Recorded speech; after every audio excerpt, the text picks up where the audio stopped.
This is the north portal of Bardale Tunnel, or what's left of the tunnel. I've just made my way through, don't try this at home folks, a canal to get here. The railway is, well, a bit of the theme of the first half of tonight's episode. The railway is not a railway anymore, it's very much gone. We'll talk more about the railway itself later, but yeah, the tunnel. I've got my trusty stick that I've been using to make sure I don't disappear into a swamp. But here we are, yeah. Tonight, first of all, I hope you all had a nice Christmas. You're welcome.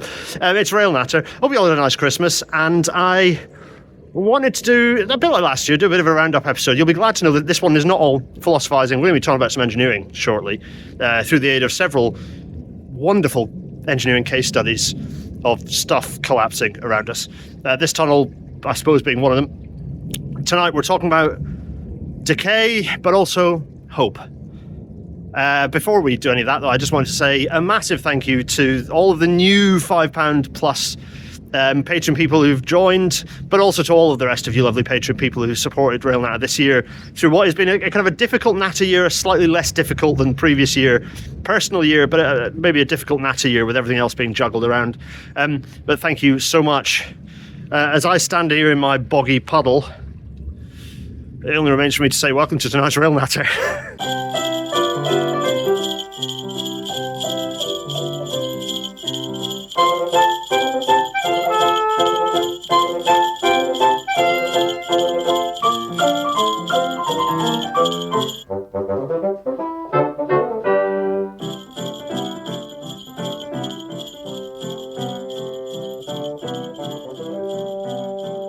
And as the Intercity 225 fades away, hello everyone. It's a delight to have you here, and the final hours of 2025 disappear off.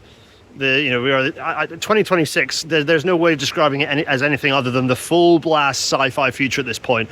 And it's time we started rising to the challenge. So, I often do, or rather, last year I did a rather philosophical episode as a bit of a filler, because just like this year I had two guest episodes lined up, and then illness and my incompetence managed to kill both as well. Tonight you're getting not that 100%.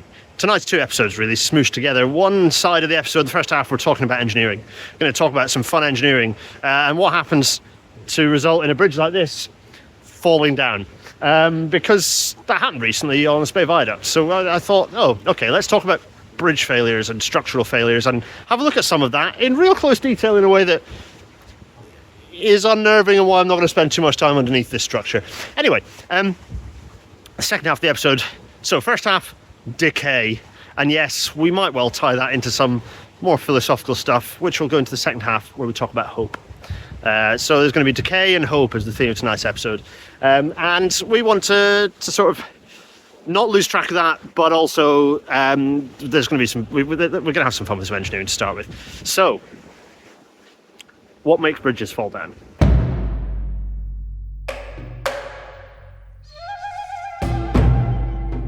Behind me is a really rather standard-looking flat-decked farm access bridge. You can see it's got a wrought iron, probably top part. It's got brick piers.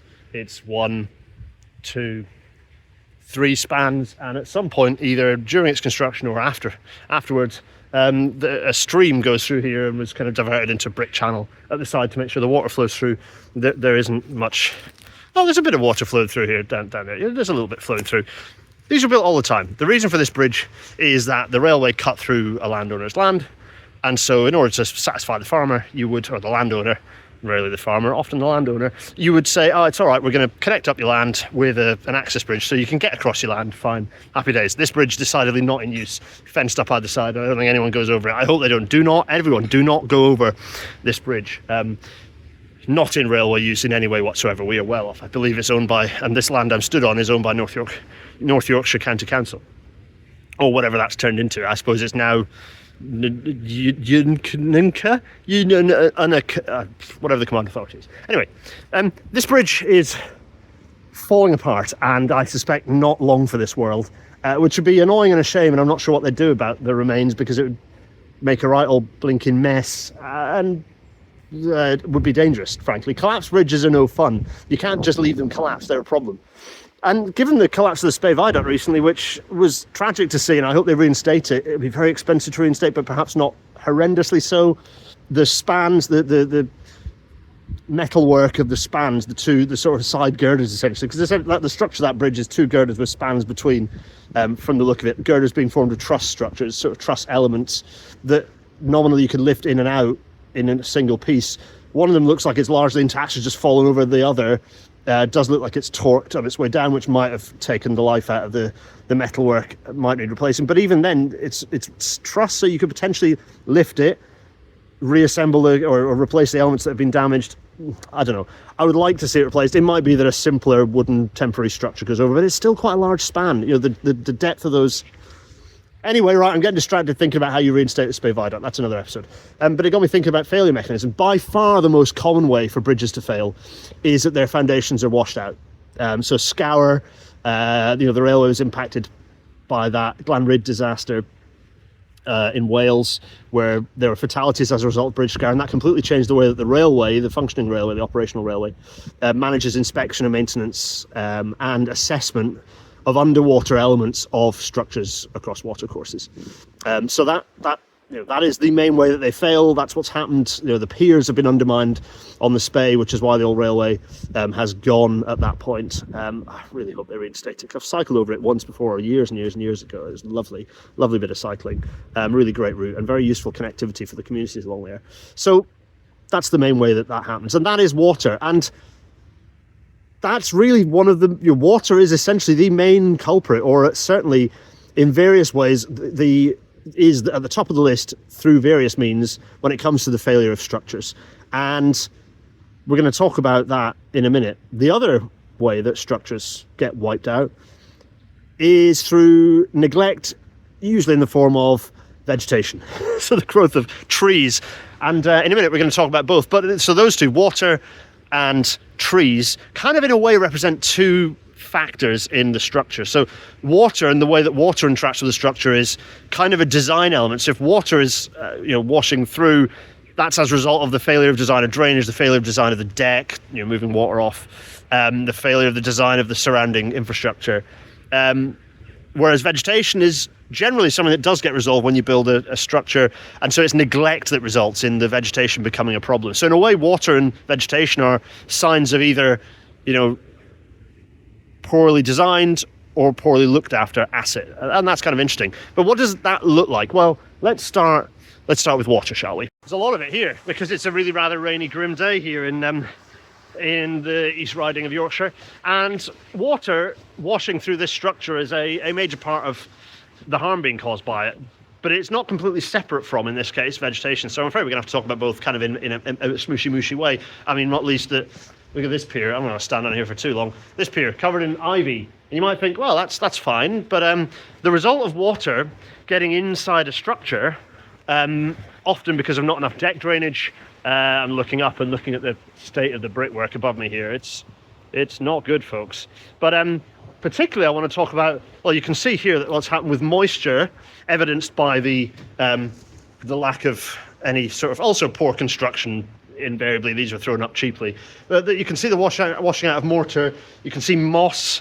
So moss indicating that moisture is going between the layers of brick here, and also by the fact that an entire course of brick has, or not a course, what's the other one? Let's say a layer of brick has just fallen off, which isn't good. And that's happened because moisture, and you can see dripping actually, moisture has got inside the structure. And you can see the delamination of the brick itself here. You can see, most painfully though, is that delamination is resulting in a horrendous voiding and crushing failure of the pier, which could result in it losing a substantial amount of its load capacity. So, not good. That is water getting where it shouldn't. Water scouring underneath isn't a problem in this instance. The majority of the water here is running off down into what I would guess is a culvert below my feet, and then into the stream over there. In fact, yes, I can literally see it, into the stream over there, and goes through the... So they've actually designed the scour element here, not a problem, but water, as you can see, is getting in. But let's find out, how's it getting in? Well, design of drainage details in the deck above, which you can see the deck above here, very simple, is one option, but it brings us to our second, which is vegetation. Of course, the other thing that is really important to make sure you're doing right on the railway is managing vegetation and getting rid of it where necessary, managing it where necessary, letting it grow where necessary. But the crucial thing is you can't ignore it, because if you ignore it, it does the bridge collapse that we saw a minute ago. The key thing is getting all this stuff tied in together so that you have a coherent plan in place before you build the railway, while you're building the railway, because letting all the moisture in and letting it wash out your mortar is bad, and after the railway, or at least while the railway itself is running. And behind me you can sort of see where that moisture is getting in, because neglect of the structure means that vegetation has grown in the piers, including trees. And you can see here that this bit of the top part of the pier here is being completely displaced by vegetation growth. Two problems with that. Number one, bridge go smash. Number two, moisture is being allowed inside the pier, into the interior of the structure, the brick structure, and is resulting in that moisture within, behind the facing brick, and resulting, often the cheaper brick as well, by the way, and resulting in the delamination and general failure of those piers. So if you leave a railway structure for a long period of time, this is what it ends up looking like. And this design of structure lacks the dead weight that you get from an arch structure, which is arguably an inherently stronger structure than this. But broadly, the same thing would happen over time. If you abandon all of the brick structures around Britain's railways, this would start happening. You'd have the vegetation growth coming in, breaking up the structure, allowing moisture inside, and the thing falling apart. Structural engineers in the chat, have your say as well. But broadly, this is one of the main ways in which all that infrastructure would degrade. What's interesting is actually you can see there's a concrete deck on the... Oh, let's go and have a little look. And there is a concrete deck on top that's been added, I would suspect, a little bit later, and is, well, rightly this is fenced off for safety. It connects as part of the walled way and connects over. They've actually diverted the path down, but anyway, so this allows us to have a little look from a position of moderate safety. Although again, you can see really close up here, this is, really close up, you can see what's happening here with the vegetation just breaking up the pier here. It's I mean, in amongst this chaos, you can see it happening in real time. And the same on the other side. The brickwork is just falling apart. You can see the exposure. I mean, the actual deck itself is not in great nick, but actually the delamination that you get with that sort of structural failure, there's a bit of redundancy in that. A pier going, as you can see on the other side, that is going to result in bridge fall down. How long do I think this bridge has, as I stand under this thing that could just fall on my head any minute now? Don't try this at home, kids, by which I mean stand near collapsing bridges. How long do I think this bridge has? The thing is, it might last another decade or two, but equally, given the size of the plants growing in it, like this one, which is small and can get larger, I'd be surprised if this was here within 10 years. I think this might be a collapsed mess without intervention. And there's no chance of any railway coming through here to justify it's being fixed, because you could just build a bigger bridge over the stream here to get tractors through. So, bye-bye bridge. In a way, this is an interesting allegory for the railway at large, because climate change is impacting on our railways increasingly, alongside increased traffic loads and less access to get on and maintain it. And of course an aging asset in the first place. And so vegetation and water, or rather flip that on its head, the relationship between water, earthworks and vegetation, those three all in relationship with each other, are the main threat to railways after wind. But only because wind blows trampolines into electrification, and electrified railways are our densest, and so that does have the biggest impact. There's a good graph in the Network Rail Climate Adaptation Report, which you can download in Google. Look, good graph, Google and download. There's a good graph that shows the impact of different sources of sort of weather-related or climate-related problems in kind of order based on their Schedule 8 costs, which for anyone who doesn't know what Schedule 8 is, in GB, Schedule 8 is the wooden dollars that the infrastructure people, Network Rail mostly, has to give to the train operating companies when there's been a delay. The only use I've ever seen of it, actual valuable use of that, is in data to understand what the impacts are, and this because you have to attribute a source of the Schedule 8. Wind is the first because of the impact on electrification, I would postulate. After that are things like flooding, subsidence, earthworks issues. Those are the main ones after that. Interestingly, adhesion comes second, but that's another episode. In fact, that's an old episode from ages ago. So, putting earthworks to one side, because we're currently talking about structure, building these civil engineering, well, not earth. We're talking about non-mud structures today. And if you don't get the water management of the structure right, the railway will fail. And that is true for earthworks. It is true for everything. If you don't get the management of water right, bad things happen, whether slow failures or dramatic failures, or indeed direct damage to bits of asset that result in derailment, a la Carmen. So you have to invest to get the right solution in the first place, and you have to also invest in the long term to look after it. And if you build the structure right in the first place, then you have to spend less looking after it in the long term. Now, that might also be something we can think about on a bigger picture scale, right? No, can't be right.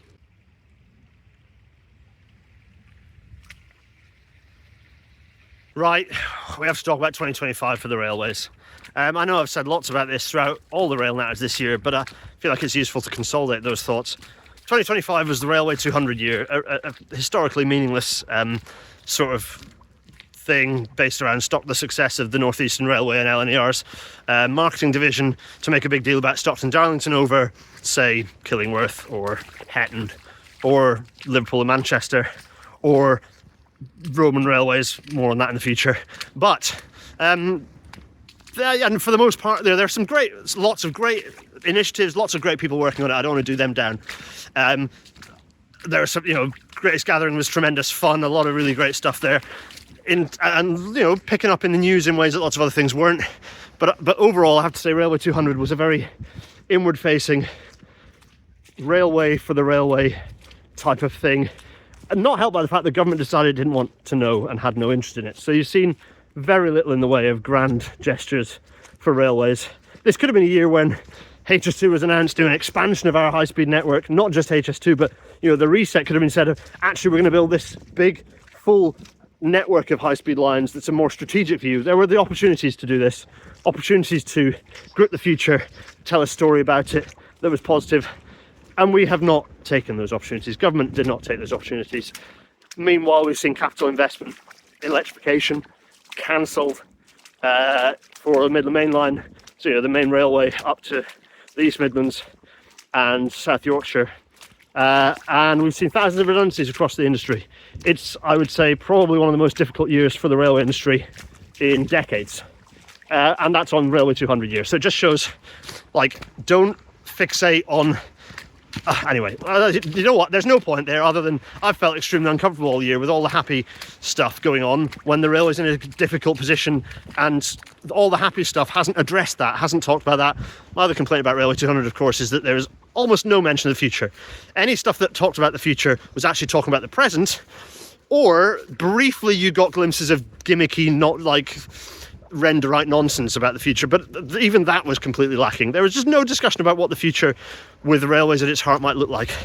And for a festival about railways, that feels like a mistake. Now, while I'm walking along this bit of railway here, ex-railway, wandering along to a bit of, something that I'll talk about momentarily. As I'm wandering along the ex-railway here, which I'll tell you about in the second half of the episode, it gets me thinking about decay on a broader scale. And I don't want to see the railways ending up like that bridge. And over the next control period or two, that's kind of going to be the direction of travel. And we as a railway need to resist that, but also you as non-railway people who are watching this, I know there's lots of railway people watching it too, hello to you lovelies. The non-railway people watching this, you need to resist that too. You need to empower people who can paint a better picture of the future with mobility and how we move people around at its heart, of which railways must be the backbone of that public transport system. But also, so support those people, but also paint that picture yourself, get involved as best as you can, with describing, talking about, thinking about what that, and getting involved in consultations around transport at a devolved and local level as much, if not more, than at a national level, because that local level is absolutely critical as well.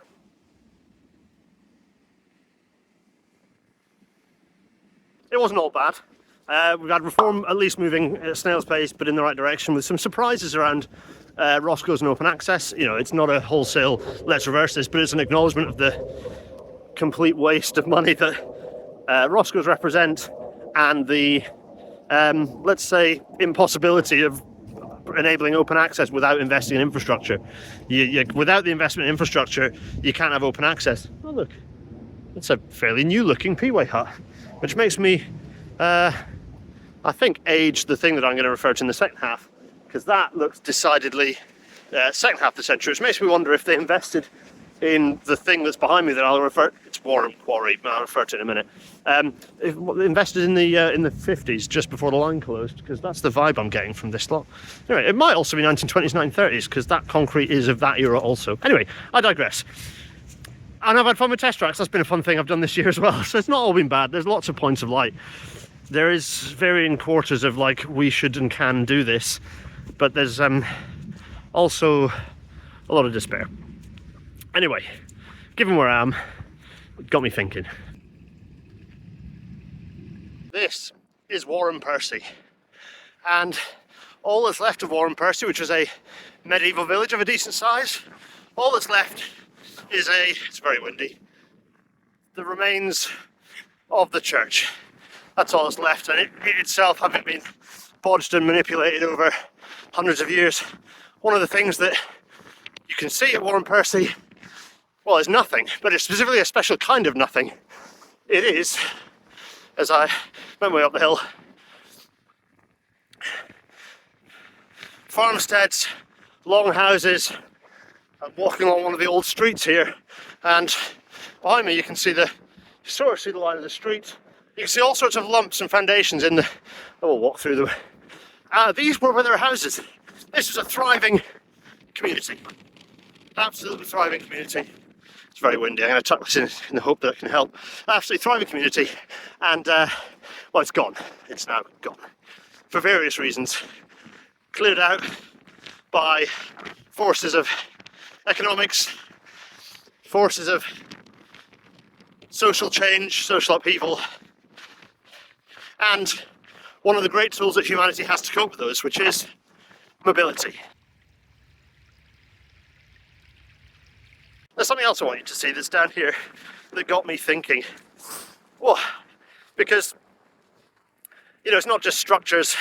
You know, when we talk about structural failure, we're not necessarily talking about engineering. We might also be talking about bigger picture stuff that requires bigger picture systemic thinking. And as I wander down here without falling over, there's something else on the side of one of the slightly newer buildings that was built in the 18th century here that they've brought down. There's an enamel sign marking out where, well, brought here from what was Wharram railway station, and now very much ex-railway station. Because of course the railway, well not of course, a railway came through here. I stood at the tunnel of the port, one of the tunnels, the main tunnel for this bit of railway. Well, you'll notice something, that all of it's gone. Nothing is permanent. Not buildings, not railways, not structures, not civilization, not democracy, but also, usefully for us, not economic systems either.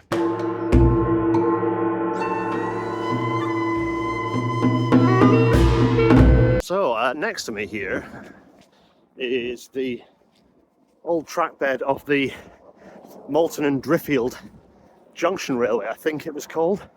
People will correct me in the chat on that one. Anyway, it's a collecting line that runs through. It's very low. Sorry, I'm hearing an aircraft above my head. I don't have this noise cancelling to be dealing with it, but if there's planes flying around that low around here, it's the Army, well, Air Force anyway, or it's the Americans. Anyway, right, I'm waffling. Behind me is a friendly chap that I was chatting to, local, been here for decades. Very usefully pointed out. I was asking about the open access rights around here, where the limits are. This is open access land, just in case anyone wants to go all YouTube loser and go, what are you doing walking along there? That's not, there's no right of way along there. It's actually, this is open access land. There's a sign on the gate. You have to be very respectful. You come along here, there's cattle up here, I think. But I come from cattle farming stock, so I'm not too worried about those lovely gentle brutes. More interesting than any of that is, of course, the railway. Now, what is this railway and why? So the railway itself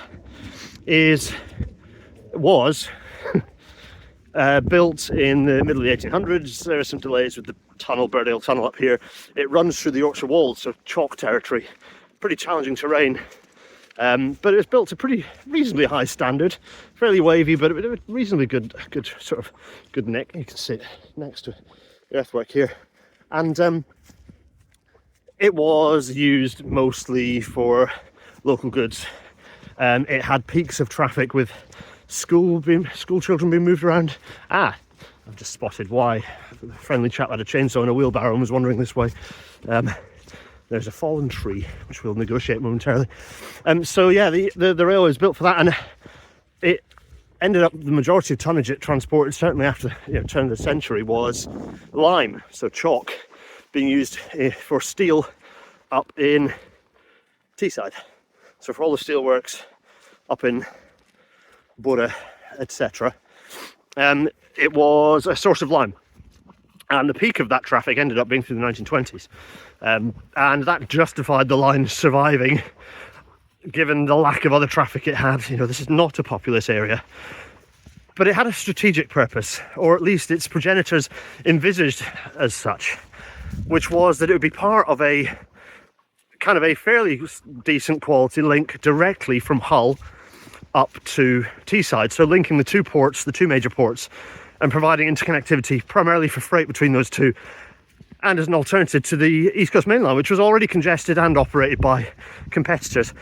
We'll get to those in a second, but that strategic aim did not follow through into a wider business case, because none of our railways were built like that. The horrible, wasteful mess of competing commercial interests and a lack of kind of that strategic vision in terms of the scale of the company that built this railway, even as it went through various amalgamations, never really followed that through. So it remained broadly looking as it was planned, as a line on the map. But, for example, its junction at Driffield was facing the wrong way to connect up to the, via Beverley to Hull. And, the further north end, it connected into the lines through Helmsley. Nothing happened north of Helmsley. You went on to what was the Malton to Thirsk Railway, or Thirsk Malton Railway, and ended up back on the East Coast Main Line as we know it today, snarled up in the mess, not achieving very much, So that strategy, or rather the lack of, the idea might have been there, but the lack of a committed strategy and letting everything run wild and free without that regulation, without that strategic oversight, without that plan, meant that this was a complete waste of time. Had none of that heavy traffic. I think the only through traffic it got was some specials and a Royal train just prior to its closure in the 1950s. We're just coming up to level with the railway now. It's I did like a bit of a plod. Also, while I'm at it, brief advert. You can get the Intercity APT hat off the merch store. Remember, if you think this is a fetching number to plod around in. We might hear a chainsaw going off in a minute when the friendly local I was chatting to fires up. So as we plod through here, we're now, what have we got here? We've got some footings of a shed that might be nothing to do with the railway. These look distinctly later, let's put it that way. Might well be a shed. Let's plod along here. So we're entering now the open access land. What's interesting is there is these white stakes, numbered white stakes. I don't think they're anything. I think probably for grass shooters. There's lots of that sort of thing up here. So what is up here? Why have I wandered up this bit of railway? Well, it's to continue our conversation earlier about structures, and it's all very well, having that view of structures in the micro, but actually you've got to think strategically and have a plan and have a purpose. And also have the wider industry structure and crucially economic structure that supports it. There was no economic structure in Britain, as there isn't today, that would have supported that strategic view of railways in the their nascent modern railway era through 1830s, 40s, 50s, 60s. No strategy. We started getting some level of strategy into at the turn of the century, and then we got some in the post-war years. But even then, even with British Rail trying to take a strategic view of its railways, all it managed to do was consolidate rather than strategize. So, we've done an episode years ago looking at what should we have done with the rail network, where should our intercity routes have been if we were being sensible and prioritising, rather than, say, just arbitrarily closing bits of railway because they were individually unprofitable, rather than thinking of the strategic whole. So, I'm on this bit of line, wandering along, looking at chalk, because I've brought us to the other end of Burdale Tunnel. And you might be getting a bit of an echo noise, because here it is, the portal of the southern portal of Burdale Tunnel. And that noise you can hear, it's our old friend water. And good grief, there is so much of it.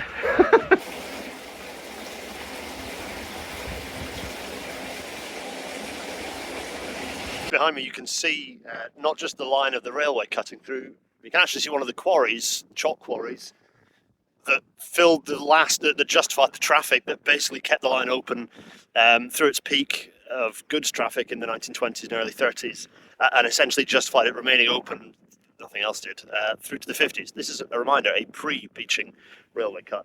But you can see the railway coming through, you can see the quarry, and I'm stood pretty much directly above the southern portal to Burdale Tunnel. The other is here at Wharram. So you just saw Burdale, the second here at Wharram, of which the size amount of concrete, kind of mid-20th century stuff is extant, along with some older buildings. Really quite historically fascinating little corner of railway here. You can see where the railway actually ended up going in the distance there, probably not on camera, but over there is the Vale of, like the Maltony bit, the flat bit that goes out to Scarborough, and Malton's in there. That's where the railway went, over there. I stood here with the tunnel portal that's in far better nick than the other end. I'm going to be honest with you, this is a much better drained bit of railway. Yeah, it's very nice though, isn't it? Right. Far better drained, far better nick, but water splashing you can hear it splashing away. I mean, better that it's in there than in the, in a canal that I was walking in earlier. Actually, not earlier. I've not filmed that bit yet. Climate change is submitting all of our structures to more misery, more water. But as we've seen with the arguments for electrification around decarbonisation, climate change is clearly not enough to animate our current crop of politicians. And it's also not enough you can't resolve climate change by focusing only on emissions, because it is, environmentalism without social justice is just gardening, as the great Chico Mendes once said. So if we're talking about climate change, we have to talk about all the other stuff, the lack of structural justice, the lack of thinking about a wider society and how that works in a condition that prevents profligate consumption and the destruction of the biome on which we desperately cling on to survive. Structures like these being submitted to more and more water is a reality for the mainline railway, the open railway, and we cannot tackle that piecemeal. We cannot tackle that by going, oh, there's enough, there's a little bit of, we'll tackle this short-term bit of flooding here, tackle this bit of short-term there. When I drove over here, which obviously I had to do because there's no railway, I drove through Stamford Bridge, and everyone knows the River Derwent through Stamford Bridge floods with a sneeze of water, but it's particularly high at the moment with all the moisture that's been falling. They have got lorry loads of what is now toxic water, because they have to assume it's such, flooding out into the car park area, which just gets pumped. I believe that's a weak point, and there is a sufficient flow of water that requires constant pumping and shipping of water by road out of there. That is not a sustainable solution to flooding. It's just, I went through in the weekend as well, and they're just like convoys of vehicles full of water going out to presumably a dumping point that they then bring back, or perhaps it gets pumped into, perhaps they actually have to return it to sewage. Once you pick it up, it's like litter, once you've picked it up, it's your problem. I guess that water has to get put into the sewerage system. In any case, that's not a long-term solution. And look, the reality is at this point that a lot of our climate change action, in fact, the majority of our climate change action is going to be reactive resilience work, not proactive emissions reduction work, right? We're going to have to respond to the collapse of our biosphere as we know it over the next century. And that is going to require a lot of physical work that this government is in total denial about. And this kind of comes back to my point about strategy, is that our response to climate change is completely discoordinated, and it lacks key incentive. And it lacks that story, the story within which the picture fits to explain why climate action is necessary and explain why the bigger picture stuff helps and supports climate change. And that's where we get to talk about hope. Hope is everything. When I did this video last year, I talked about hope and opportunities, and lots of those opportunities didn't come to fruition for various reasons. Most of them being having no job security is not good for having a fixed brain with ADHD and a million other things to juggle. But we've got there. We got to the end of the year, and I think there's been a largely coherent programme of interesting episodes, I hope. Do feedback on what you think about last year's episodes and which were your favourites. So it's very windy. So this last year hasn't been as hopeful as I thought it was in some ways, and it has been more hopeful in others. We have seen progress on things like railway reform, albeit very slow progress, but also we've seen two of the worst budgets for railways in a seriously long time. Redundancies across the industry. I'll have done a TF episode imminently talking about this in a bit more detail, but not good, really not good. But there is hope, and that hope comes from the fact that Labour are tanking, and they are increasingly seeing that they are giving nothing to reform in terms of voters, and they're giving everything to the Greens. And we have hope in Zach, who's a brilliant communicator and sees that bigger picture, that climate change is not the thing it's the thing that covers everything and impacts on everything and makes everything worse. But it is also, by the way, a thread that can be improved by solving all the other issues, all the inequality issues. Because if you reduce the desperate hunt for wealth at the expense of everything, you reduce unnecessary consumption, circularize the economy and things of this nature, you can start reducing emissions by positive side effect and consequence. So Zach arriving is hopeful, is very hopeful. And next year, pay close attention, because I'm going to be turning all of you into campaigners.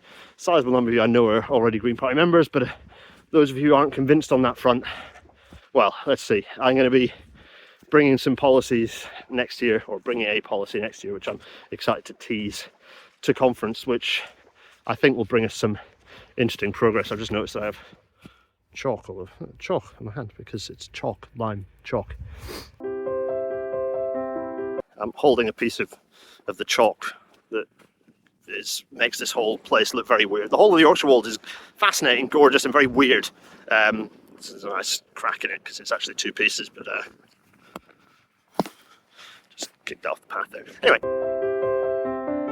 and all of you are going to be those of you who are members, I'm going to be encouraging vigorously to be doing lots of prioritisation voting and all this balloting. It's there's some opportunities for everyone to get stuck in. I've come back to my bit of tree. Let's see, shall we?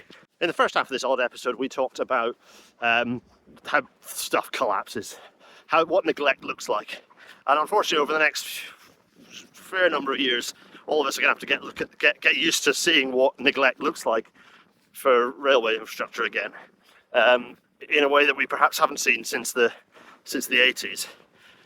Look, we're in a better starting position, so the decline it's not going to take us right back to those ugly days, but let's just hope with all the losses of skilled people, we're going to be able to rebuild that capacity to do what we need to do as an inevitability, because our transport system is currently collapsing in the UK. Road haulage is at its absolute limit. The shortage of drivers is becoming more and more chronic, and it is impossible to electrify the road HGV fleet, not from a technology on the vehicle perspective, but from a power supply to get electricity into those vehicles perspective. Every single service station having the power requirements of a small city is not viable anytime soon, or indeed ever. And there are better ways to do things. Anyway, Zach and hope. Zach gives us hope, which is exciting. We cannot put it all in one man. We've seen what happens before. But what it does is energise us to build a Green Party that is fit for government. And it's exciting to see lots of defections. This is giving me hope. It's giving me joy to see Labour getting kneecapped somewhat. A Labour government that has singularly failed, not just from an economic perspective, not just from a strategic perspective, not just from its cruel rhetoric around, well, evil rhetoric around trans people, around Palestine and around migrants and refugees, but also in its singular failure to paint any vision for the future. And that is what all of us have to do. We have to paint that picture of the future. I'm looking a bit like Last of the Summer Wine here, isn't it? It is a bit sort of, am I the tall guy or am I the scruffy, sort of rough looking one? I can't remember their names. Anyway, we've got a railway next to us, isn't that nice? What you can never describe as a mainline railway, even though its progenitors imagined it as such. And with that faint vision of the future not realised next to us, and my phone desperately trying to stabilise my walking, and God knows what it's doing to the sound, here's hoping, that feels like a good time to sign off. There is hope. I've, in theory, got a contract renewal to the middle of next year. Let's see. I hope so. I don't think there's any particular controversy around pointing that out, so I'm going to be doing more test track stuff, which is great. And guests, my New Year's resolution is to start working through that backlog of guests, for goodness sake, because there's so many brilliant guests that I have got in a huge pile that I want us to be having chats with, and maybe even hint at what the next book might look like. As ever, thanks to all of you, particularly the Patreon £5 and above supporters. I'll be doing something for you in bonus form over the Christmas period. And as I've been saying, I was just checking the, always stop, look and listen. There's a road behind it that goes up the hill and over the top to where we were earlier. That's it. Right, everyone. Happy Hogmanay. Have a tremendous new year. Take good care of yourselves, and I'll see you back in January for, well, spoiler alert, what railways do we need in the Yorkshire Wolds and in the York area, because that's our next adventure. Cheerio! Cheerio!